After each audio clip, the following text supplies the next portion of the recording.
Today we're going to talk about filters.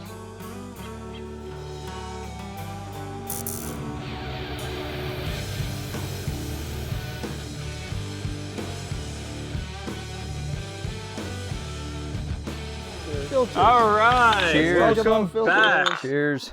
All right, we're going to talk about filters today on Photography After Hours. First, I want to let you know about PAC, the Photographers Adventure Club. We are sponsored by them. They do photo walk seminars, workshops, and all other kinds of stuff like that. Check it out on photoadvclub.com. And I want to introduce, we have some new guests today. So we have Larry Pollock from Sedona, Brian Oakley from somewhere up there where there's a lake. Prescott, Arizona. Is it Prescott or Prescott? It depends if you were. It depends if you're there or you're not there. Yeah, Scott Alec, and my name is Nick. So we're going to be talking a little bit about filters today, and are they useful? Are they not? Kind of, dig into us a little bit and give our viewers out there a little bit of an idea of what filters may be useful, what ones they maybe don't need, or is it worth the expense? So.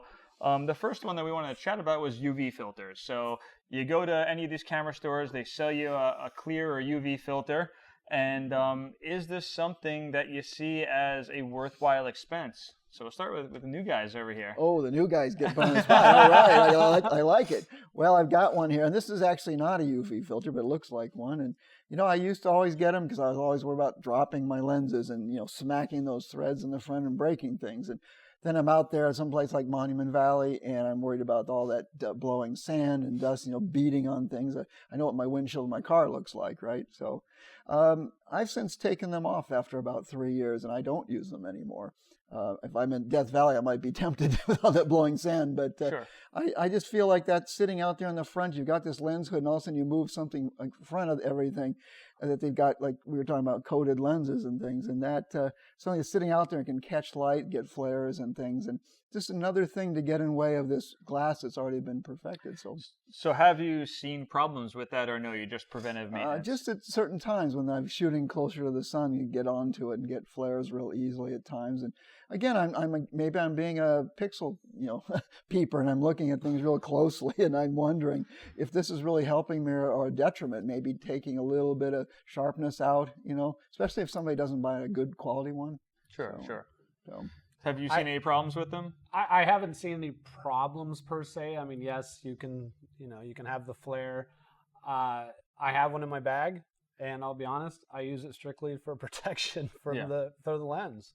We were talking it's earlier. cheaper to replace that. Like I've dropped the lens before, and it's broken that. I take it off and buy a new one for $50 or $90. And the ones I have, 72 millimeter, I think they were $4.96. Whoa. Yeah. Yeah, no, I don't buy the least expensive ones. I don't buy the most expensive ones either. I bought the Canon ones, which supposedly I've read since I bought them that they aren't really any better than non-Canon ones, that they're just branded Canon. Right. But there are brands that are definitely like hundreds of dollars to get. Oh, yeah, definitely. Do you use them? I don't use them. I don't use the UVs. I'll use some filters, but those... You just came here for the beer. Yeah. I don't use the UVs at all. UV filters, that's what you used back in the film days when film was very sensitive to UV light. So you would put a UV filter on. It doesn't translate to digital because digital doesn't have that problem. Yeah. So the UV filter is absolutely worthless unless, just for protection. Yeah, if it's just for protection. But, I use my lens hood all the time, and that's enough protection. And so I don't, again, I don't want to put a $4 filter on top of a $2,500 lens because you're a professional. it's only as good as the weakest piece of glass, That's very true. Well, I've had it where I've dropped it, and it's that broke as opposed to it dropped into mud, so it wasn't even a hard surface, but that got all the impact and scratched, and I was able to just take it off, and the lens didn't get any impact because it wasn't a very hard fall, but it saved because it was all rocks in the mud. I'm never loaning my equipment to you. Right. You just don't drop it. Don't give anything to Bionic either. I hear. Here's an analogy. I want proof of insurance. It's just like your smartphones. You can put the cover on it, the clear plastic cover. Mm-hmm. First thing that happens, get my smartphone, that goes right on it, and then I get an OtterBox because I know I dropped it like 10 times a day. Right. whereas I don't. I'm not loaning my equipment to him either. So that's a cell phone though. It's $199. You know, some filters are more than that. Yep. So a couple points that I can make that I've seen in teaching workshops and stuff where I have had problems with the UVs or the clear filters is moonshots.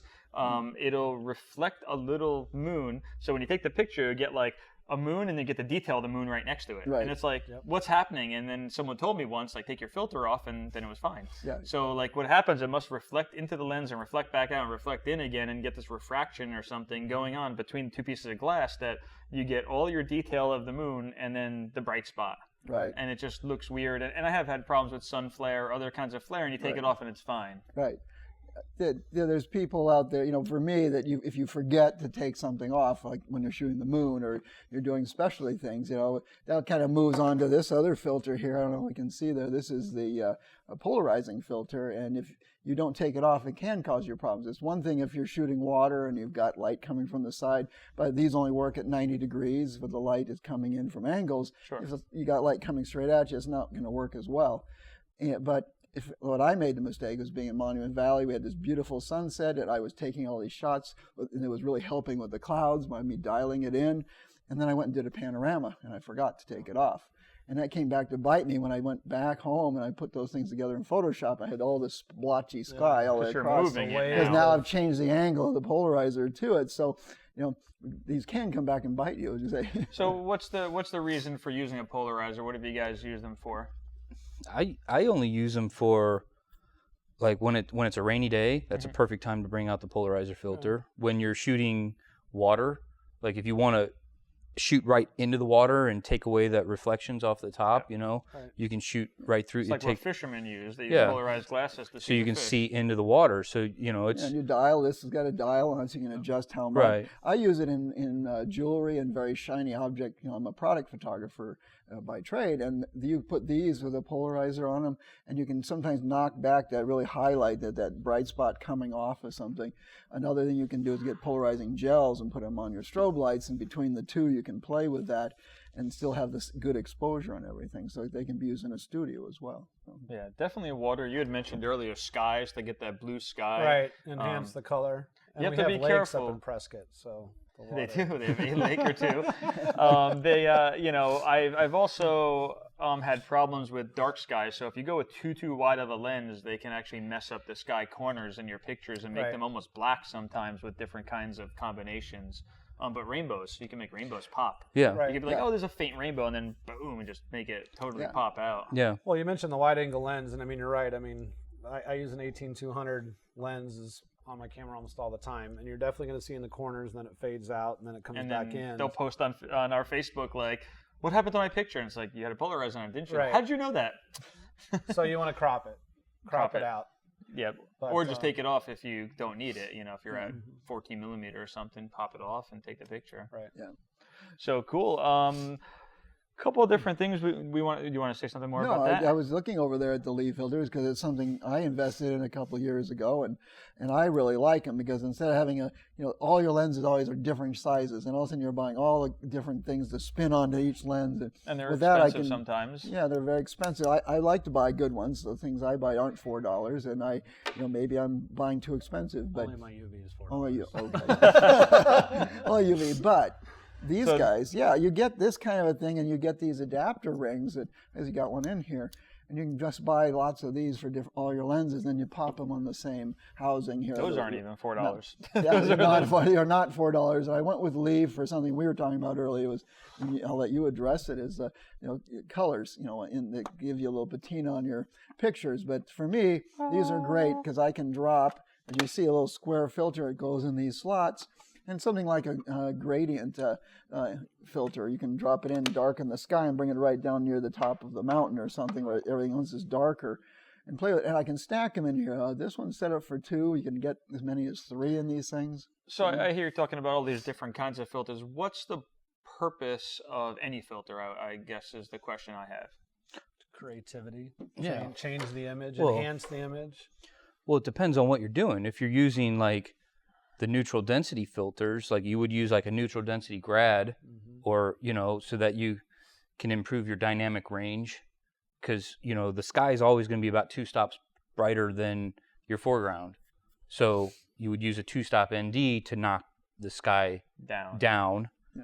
You know, I used to use them a lot in portraiture to, you know, when you're, you know, using flash outdoors, you know, when we were using the big strobes outdoors, you know, this was before, you know, high-speed sync and all that kind of stuff, but you would use the ND filters to get like wide apertures, so you can shoot really wide aperture. Gotcha.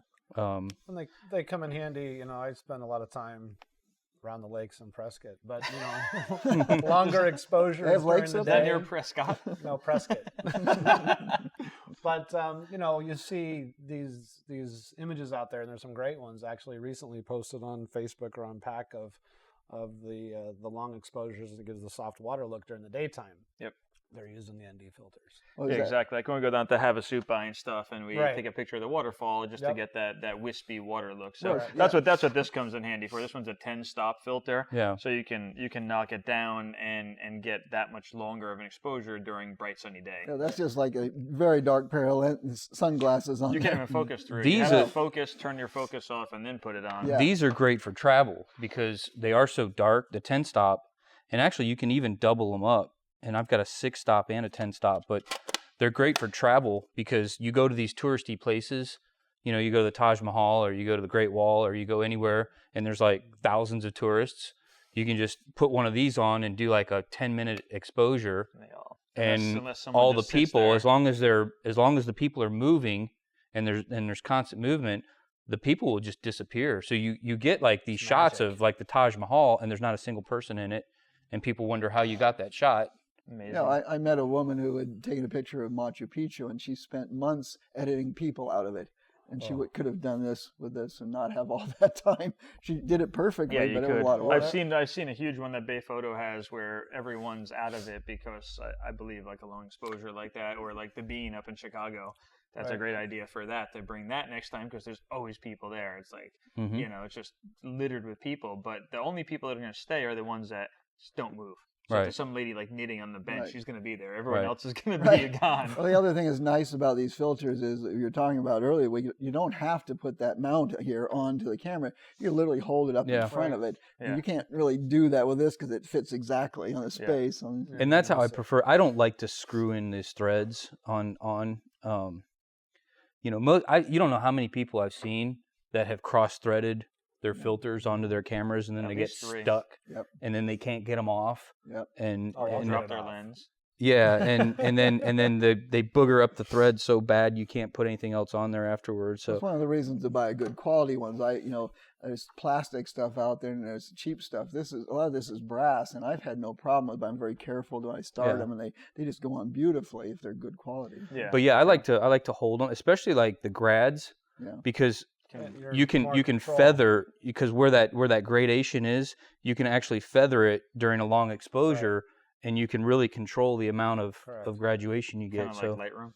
yeah, So, well, that's the thing what is that most of the stuff you can do in software nowadays. So what I'm hearing from my earlier question of why would we use these is getting it right in the camera, so you don't have to go out and edit it later. Yeah. You know, getting it right, the more you can do before, while you take that shot, the less you have to deal with later and trying to fix stuff. Well, Right. controlling that, everything in photography is a compromise, and if you can control more of that in the dynamic range, as Scott mentioned, things, and get it right in camera, you're not trying to open those shadows up and all of a sudden you see all that noise. You're getting things more balanced in the Yeah. picture and so the more you do photography, I think the more you try to do that, not play tricks later on. Yeah, but here's the question: do you actually use filters? I do for certain things. I own a filter. It's a very expensive filter. I mean, but because my lens hasn't had a filter on it, and I used to in film year. photography. I used to use it a lot. I had Right. all the different graduated ones. I'll use this for long exposures, but I don't even find myself using this because I could do it mostly with stopping all the way down and putting a smaller or a polarizer or something on to get a long enough exposure to get what I want out of it. The problem I had last time I went to Havasupai, I had one of my old ones that I put into, I think it's a Koken system that's similar to this, where you have everything like this, but just not an expensive one. And I'm like, oh, I got my polarizer, my this and that, and I put them all in there. And I got the color cast you were talking about with everything came out kind of greenish and cruddy looking. No, you do have to custom white balance when you use these filters, Yeah. any of them, because Like even the most expensive filters, like Lee is probably one of the best filters out there. Have you seen how they make these? Yeah. There's a video. There's like a Well, lady, there's one the lady thing- that makes these, and she like dips them in. But Like, there's it's like all handmade. there is a Really? different. They have they have what is it? They're not plastic. They're the Resin. Yeah, resin ones. Yeah. filter.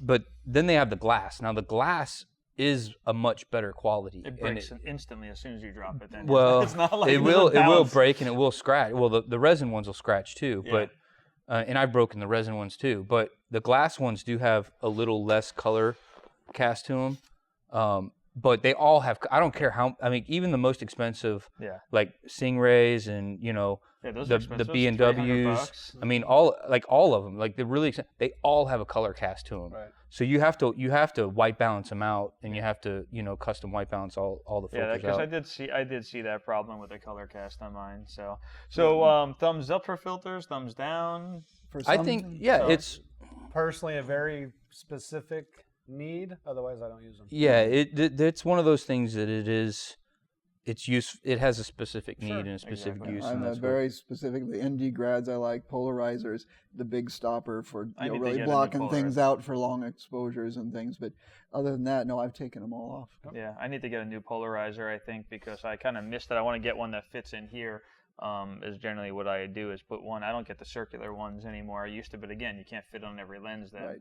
Right. So, Then you're trying to get all that in your camera bag when you go on a trip. yeah, exactly. Well, let us know what you think. Do you use UVs for protection, like going to Antelope Canyon and sand and stuff like that? Do you not use them? Have they saved your lens? Have they ruined your lens? Have you cross-threaded them? Let us know below what you do with your filters, or if you're going to use them now, if you've learned a couple things. There are definitely purposes of why we would use them, but be careful buying the most inexpensive filters, because again, like you said, it could be the weakest link, and you don't want to put a $5 filter on a $2,000 lens. So I think that's all we have on filters today. I think we kind of covered most of the main points we wanted to hit. Maybe we started controversy. I don't know. No filters for you. There's people No that soup swear for by you. 'em. And there's people that hate them and there's too. people that swear at them. So, cool. Well, we'll see you next time. Leave some Cheers. comments. Yeah. And join us in just join our board or whatever. What do you call it? Subscribe. Subscribe to our us. channel now. Yes. Yeah, we Hit have the a button. channel. It's Hit right the there. button. Click. It's Yeah, up yeah, there. right It's there. up The red one. It's the red one that says subscribe now, Nick. We'll see you next time.